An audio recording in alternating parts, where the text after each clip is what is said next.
otro lugar, haciendo otras cosas, pero un día tuvimos que decirle al Señor: Señor, ¿a dónde quieres que vayamos? ¿Qué es lo que tú quieres que nosotros hagamos? Y en ese momento, en ese tiempo, bueno, el Señor nos sacó de nuestro lugar, nos sacó del lugar de donde nacimos, el lugar donde trabajábamos, donde estudiábamos, y tuvimos que dejar ciertas cosas, pero el Señor ha sido fiel. Si algo te puedo dar testimonio es que Dios ha sido fiel. Y sabes, yo quiero decirte a ti que quizás el Señor te está hablando, el Señor te está llamando, el Señor te está diciendo algo, el Señor tiene un llamado para ti, pero tú estás dudando, estás diciendo: ¿será que esto es de Dios? ¿Será que es posible que Dios haga algo conmigo? Como hay una frase que dicen por aquí: saldrá algo bueno de mí, ¿verdad? Y sabes, quiero decirte, quiero animarte en esta mañana a que si tú cambias tu pregunta, y muchas veces nosotros preguntamos: Señor, ¿por qué yo? ¿Por qué a mí? ¿Por qué ahora, Señor? ¿Por qué no llamas a otro? ¿Por qué no lo haces con otro? ¿Por qué no empezamos a cambiar esa pregunta? Y en vez de venir a la presencia del Señor, en vez de venir a los pies de Jesús diciendo: Señor, dame esto, dame lo otro, mirando aquello que nos falta, aquello que no tenemos, ¿por qué no venimos delante de la presencia del Señor, pero cambiamos la pregunta en esta mañana? ¿Y qué tal si a partir de hoy cambias tu oración? Y en vez de pedirle al Señor, vienes a la presencia del Señor y le haces esta pregunta, así como se la hizo Pablo. Y vienes y le dices: Señor, a partir de hoy, ¿qué quieres que yo haga, Señor? Yo me imagino que nuestra vida sería muy diferente si cambiáramos esa oración. Si en vez de tanto pedirle al Señor por lo que nos falta, nomás viniéramos y le dijéramos: Señor, hoy, ¿qué es lo que quieres que yo haga? No sé cuántas veces tú le has preguntado eso al Señor. No sé cuántas veces le has dicho al Señor: Señor, mira, yo sé que no tengo, yo sé que no puedo, pero dime tú, Señor, en tu voluntad, ¿qué es lo que quieres que yo haga? ¿Cuántos ya le han hecho esa pregunta al Señor? La realidad es que decirle al Señor esta pregunta es algo muy importante, porque esta pregunta trae peso, trae responsabilidad. Decirle al Señor: ¿qué quieres que yo haga? Significa estar dispuesto a que el Señor me diga algo que incluso yo no quiero hacer. Yo recuerdo que nosotros no queríamos ir a Bolivia, porque Bolivia es un país diferente al nuestro, porque en nuestro país teníamos todo, literalmente todo, no nos faltaba absolutamente nada. Pero el Señor durante un año estuvo trabajando con nosotros, nos estuvo hablando, nos estuvo llamando de diferentes formas. Pero sabes, no siempre lo que el Señor quiere para mí es lo que yo quiero. Claro que lo que Dios tiene para mí es mejor, pero muchas veces yo no lo miro de esa forma. Y decirle a Dios esta pregunta es algo muy importante. Muchos no quieren preguntarle al Señor esto porque tienen temor de lo que Dios puede responderles. Otros no le quieren hacer esta pregunta porque están cómodos en su posición, no quieren dejar su comodidad, no quieren dejar lo que ya conocen. Tienen miedo de que si yo le digo al Señor esto, quizás Dios me va a mandar a abrir un grupo de amistad y yo tengo miedo, a mí no me gusta hablar frente a la gente. Bueno, simplemente necesitas entregarte en las manos del Señor.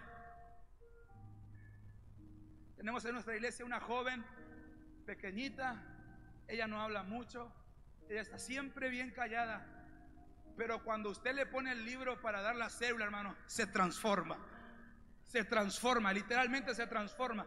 Y se para, hermano, me gustaría que usted la viera, y se para con su libro a dar la lección en el grupo de amistad. Y es como si una autoridad de parte de Dios se metiera en sus palabras, en su boca. Ella siempre es calladita, pero cuando, hermano, cuando tú te pones en la voluntad del Señor, cuando tú te pones en el propósito de Dios, no importa lo que te falta, no importa lo que no sepas, cuando tú dejas que el Señor te use, el Señor te lleva a lugares que tú no conocías y se cumple la palabra del Señor. Mira, mis pensamientos son más altos que tus pensamientos, mis caminos son más altos que tus caminos. Pero es un riesgo. Yo tengo que estar dispuesto a arriesgarme. Yo tengo que estar dispuesto a salir de mi lugar de confort. Tengo que estar dispuesto a caminar en lugares donde yo nunca había caminado. Y eso genera en muchos de nosotros temor. Genera en muchos de nosotros como que no, mejor que lo siga haciendo el otro. Si veo que otros lo hacen, que lo sigan haciendo. Mejor que lo hagan otros, dicen algunos. no quieren dejar su lugar dentro de la barca. Dicen, así estoy bien, yo no me quiero arriesgar. Pero la palabra de Dios me enseña con un hombre llamado Pedro, que él un día estaba sentado en la barca, pero de repente estuvo dispuesto a arriesgarse. Y sabes, simplemente él vio a Jesús que estaba caminando sobre el agua. Y dice la palabra de Dios que Pedro le habló a Jesús y le dijo, Jesús, si eres tú, da la orden para que yo vaya.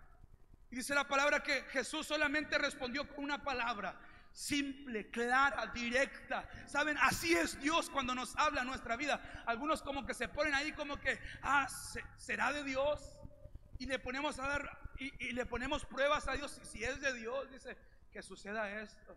Pero saben, siempre que Dios te habla de una manera clara, de una forma directa. Y cuando el Señor le habla a Pedro, le dice, Pedro, ven. Solamente eso, ven. No oró, no reprendió, solamente le dijo, ven. Y dice la palabra que Pedro de repente se puso en pie en medio de la barca. Y a pesar de que todos estaban sentados, de que nadie estaba dispuesto a salir, pero Pedro se puso en pie. Y dice la palabra que de repente sacó un pie del barco, hermanos, y de repente ese pie se sostuvo. Y luego sacó el otro pie del barco y comenzó a caminar. No sobre el agua, comenzó a caminar sobre la palabra de Dios. ¿Sabes? Yo te reto a que tú comiences a caminar sobre la palabra de Dios. No camines sobre las críticas, no camines sobre lo que te están diciendo. Comienza a caminar sobre la palabra de Dios. ¿Saben? A mí no me interesa mucho si le caigo bien a algunos o si no le caigo bien. Alguno podrá decir, no, es que es muy joven para ser pastor. No, es que le falta esto, es que le falta lo otro. ¿Saben? Yo cuando escucho esto levanto mis manos y le digo, Señor, tú me diste esto. Yo no te lo pedí. Yo estoy caminando en tu palabra. Yo estoy caminando en tu mandamiento. Yo lo que hago, Señor, es porque tú me mandaste a hacerlo. Y cuando tú caminas en la palabra de Dios, el Señor hace cosas poderosas. ¿Cuánto dicen amén? ¿Por qué no le das un aplauso al Señor si tú le crees? Ya voy a terminar. Es tiempo, hermanos, de dejar de jugar en el charquito. Es tiempo de dejar de jugar a la orilla del río. Y es tiempo de meterte en el río de Dios. Es tiempo de caminar en la voluntad de Dios. ¿Sabe? Yo sé que muchas veces nosotros cuestionamos las cosas de Dios. Muchas veces nosotros decimos, pero yo quiero que esto sea a mi manera. Y yo creo que a esta forma es la correcta. Yo creo que de este modo es mejor. Yo creo que si me voy por aquí es mejor. ¿Sabes? El único camino correcto es el que Dios te pone delante.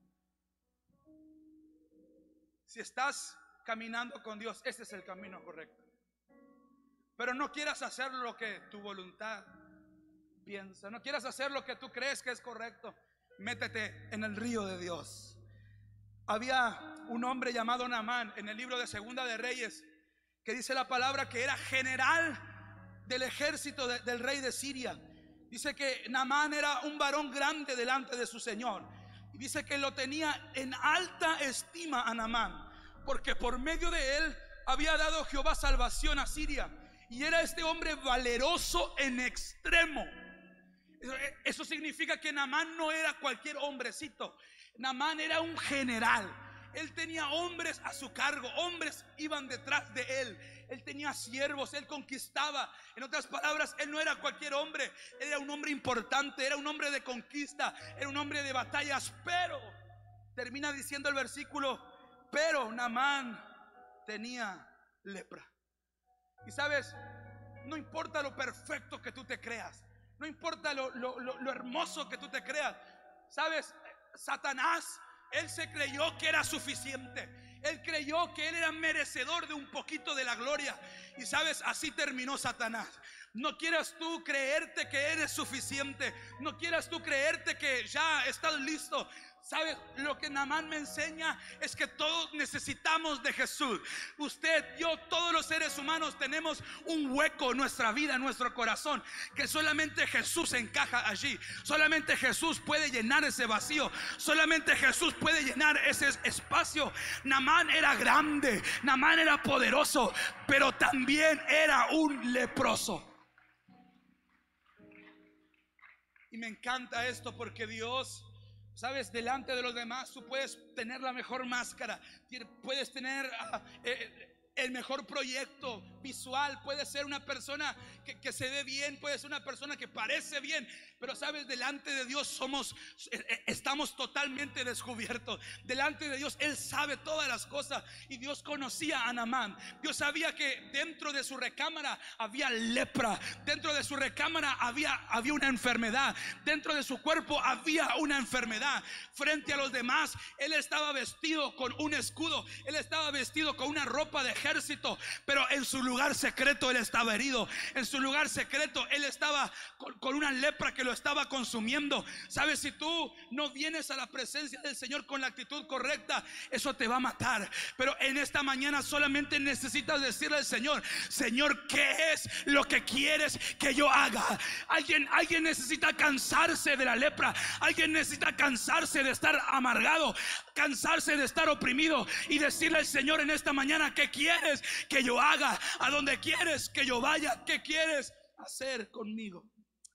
Dice la palabra que Naamán, de repente, una criada de él le dio una palabra y le comenzó a decir: mira, en Israel hay un varón llamado Eliseo, que si él ora por ti, tú puedes ser sano.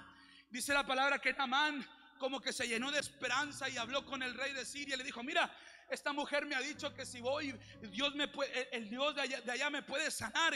Y el rey le dio cartas y le dio, incluso Naamán tomó también oro, tomó piezas valiosas, vestidos costosos, y todo eso lo llevó para tratar de comprar su sanidad. Dice la palabra que en Segunda de Reyes capítulo 5 verso 5: y le dijo el rey de Siria: anda, ve, y yo enviaré cartas al rey de Israel. Y salió pues él llevando consigo 10 talentos de plata y 6,000 piezas de oro y 10 mudas de vestido. Todo esto lo estaba llevando Naamán pensando en comprar su milagro. Pero dice la palabra que cuando llegó Naamán allí con Eliseo, de repente como que la cosa no fue como él quería. Eliseo no lo recibió con alfombra. Eliseo ni siquiera aceptó esa ofrenda que estaba trayendo Naamán. Ni siquiera salió a verlo Eliseo. Y las cosas no estaban sucediendo como Naamán quería. Dice que en el verso 10: entonces Eliseo le envió un mensajero a Naamán diciéndole: ve y lávate 7 veces en el río Jordán, y tu carne se te restaurará y serás limpio. Wow. Imagínese recibir esa noticia. Imagínese después de tener lepra, después de tanto tiempo de esclavitud, de esa enfermedad, que el Señor te diga: solamente ve a ese río, lávate y vas a ser limpio. Seguramente o lo correcto hubiera sido glorificar a Dios en ese instante, levantar las manos y hacer fiesta, porque Dios le había dado una palabra. Pero no sucedió así. ¿Por qué? Porque no era como Naamán quería. Naamán quería hacer su voluntad, no quería hacer la voluntad del Señor. Paz de Cristo. ¿Cuántos quieren hacer la voluntad del Señor en este lugar? Dice la palabra que Naamán, en vez de salir corriendo, yo saldría corriendo al Jordán, hermano. ¿Qué haría usted? Yo me iría corriendo. Dice la palabra que Naamán se fue enojado. Escúchenlo. Naamán se fue enojado diciendo: he aquí, yo decía para mí, saldrá él luego y estando en pie invocará el nombre de Jehová su Dios, y alzará su mano y tocará el lugar y sanará la lepra. ¿Sabe? Naamán se fue triste y enojado porque no fue como él quería. ¿Sabe? Si tú vienes aquí hoy a este congreso diciéndole al Señor: Señor, yo quiero que hagas así, vas a salir frustrado, enojado, de muchas maneras, menos con gozo y con alegría. Pero si tú vienes con la actitud correcta, si tú vienes con la actitud correcta y le dices al Señor: Señor, lo que tú quieras yo lo voy a hacer, lo que tú me pidas yo lo voy a hacer. ¿Sabes? Puede pasar el tiempo, pero la palabra dice que Dios no cambia, y Dios sigue queriendo lo mismo de nosotros. También hubo otro hombre llamado Jonás, que dice Jonás capítulo 1: entonces vino palabra de Jehová a Jonás, hijo de Amitai, diciendo: levántate y ve a Nínive, aquella gran ciudad, y pregona contra ella, porque ha subido su maldad delante de mí. ¿Qué pasa en los músicos? Porque ha subido su maldad delante de mí. Miren la orden que le da Dios a Jonás. Levántate, Jonás, ve a esa ciudad, predica, porque he aquí que su maldad se levantó. He aquí que yo te quiero usar a ti, Jonás, para que les prediques a toda esa ciudad. Seguramente nosotros podríamos pensar, si no conociéramos la historia, seguramente Jonás se levantó y dijo: voy a ir, Señor, voy a predicar tu palabra. Como muchos dicen, ¿verdad? Y sí, Señor, heme aquí, envíame a mí, voy a ir acá, voy a ir allá, lo voy a hacer. Pero dice la palabra que eso no fue lo que sucedió. Dice la palabra: y Jonás se levantó, pero para huir de la presencia de Jehová. Gloria a Dios. Y se fue, dice la palabra, a Tarsis. Y descendió a Jope y halló una nave que partía para Tarsis. Y pagando su pasaje, entró en ella para irse con ella a Tarsis, lejos de la presencia de Dios. ¿Cuánto tiempo más vamos a huir de la voluntad de Dios sobre nuestra vida? ¿Cuánto tiempo más vamos a escondernos de la voluntad de Dios sobre nuestra vida? Dios no ha cambiado. Él lo que está esperando oír de tu boca es: Señor, ¿qué quieres que yo haga? ¿Qué quieres que yo haga? Dice la palabra que Jonás no lo entendió de esa forma, porque no era lo correcto para Jonás. Porque quizás no se llevaban bien con los de esa ciudad, no les caían bien los de esa ciudad. Pero sabes, es tiempo de dejar los prejuicios, es tiempo de dejar los pretextos. Juventud de México, lo que Dios tiene para nosotros es más grande todavía. Aquí no estamos cerrando un ciclo, aquí estamos comenzando una nueva temporada. Si tú le crees al Señor, ¿por qué no te pones de pie y le dices al Señor: Señor, ¿qué quieres que yo haga en este tiempo? ¿Qué quieres que yo haga, Señor, en este tiempo? Dice la palabra en Hechos capítulo 13 verso 22. Mira cómo Dios no ha cambiado. Mira la gente que Dios está llamando. Dice la palabra: quitado le levantó por rey a David, de quien dio también testimonio, diciendo: he hallado a David, hijo de Isaí, varón conforme a mi corazón, quien hará todo lo que yo quiero. Mi amigo, lo que Dios está buscando es lo mismo: gente, jóvenes que hagan todo lo que Él quiera. Ay, pastor, pero es que a mí me gusta de esta otra forma. Es que yo creo que así es mejor. He aquí, dice, se levantó por rey a David, de quien dio también testimonio, diciendo: he hallado a David, hijo de Isaí. Aquí hay algunos David en esta mañana, hijos de Isaí, varón conforme a mi corazón, quien hará todo lo que yo quiero, dice el Señor. ¿Cuántos están dispuestos a hacer todo lo que el Señor quiera? ¿Cuántos están dispuestos a hacer todo lo que el Señor quiera? Algunos entran a la iglesia y se vuelven muy religiosos, ¿verdad? No aquí en Uruguay, digo en Bolivia, perdón. Se vuelven muy religiosos, ¿verdad? En el mundo eran buenos para ir, para traer, para llevar. Y de repente alguien le decía: mira, no tengo para eso, no importa, yo te pago. Le dicen: vámonos. Pero luego nos convertimos a Cristo y no tenemos ni siquiera para invitarle un agua a un hermano. No hay. No, dice: no tengo, estoy yesca. En Bolivia dicen: estoy yesca, no tengo nada de dinero. Y algunos se vuelven religiosos cuando entran en el camino del Señor. ¿Sabes? Dice la palabra en Hechos capítulo 8 verso 3 que Saulo asolaba la iglesia. Dice que él entraba casa por casa y arrastraba a los hombres y a las mujeres y los entregaba en la cárcel, porque simplemente Saulo creía que el judaísmo estaba en peligro. Él creía que el cristianismo iba a destruir el judaísmo y que los cristianos venían a destruirlo. Y él estaba corrompido en su mente. Y dice la palabra que Saulo asolaba la iglesia. ¿Qué significa eso? Que cuando el lugar donde Saulo llegaba, la gente se iba.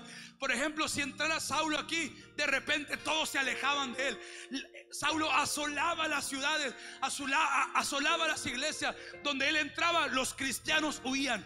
Y simplemente cuando él encontraba a un cristiano, lo tomaba y lo llevaba a la cárcel, lo llevaba delante de los religiosos. Pero sabe, cuando él tuvo un encuentro con el Señor Jesucristo, cuando él le dijo esta pregunta al Señor, el Señor lo trastornó su mente, pero él no cambió su carácter. Saulo se cambió por Pablo, y Pablo asolaba las ciudades predicando de Cristo, llevando el mensaje, trastornando las ciudades, trastornando las naciones. Él fue el más grande misionero. ¿Sabes? Si tú quieres ser lo mismo, ¿por qué no le haces la misma pregunta al Señor? ¿Por qué no vienes al altar y le dices al Señor: Señor, ¿qué quieres que yo haga, Señor?